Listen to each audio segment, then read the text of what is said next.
এই বাক্সর ভিতরে একটা এনিমি ঢুকছে, সেটা হলো আমার টিমমেট। তাদের একটা হ্যাঁ নক করে ফেলতেছে, বুঝছেন।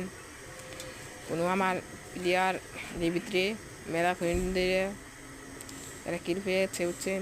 এনিমি খুঁজতেছে, কোনো এনিমি হ্যাঁ পায় না, বুঝছেন। ওই যে সে দেখছেন এটার ভিতরে কেমবে ঢুকছে, বুঝেন। ওই যে এনিমি খুঁজতেছে, কোনো এনিমি পায় না, ওই যে এনিমি খুঁজতেছে পায় না, কেমনে সম্ভব? কমেন্ট বক্সে দেন আলামিন আমার আইডির নাম, বুঝছেন। এই যে এখন আমার আমার টিমমেট ফ্রি ব্যাপ নিবে, বুঝছেন। ফ্রি ব্যাপ নিব, ফ্রি ব্যাপ নিছে। এই যে খনাপুরের তলে গেছে, আরে কেমবে সম্ভব?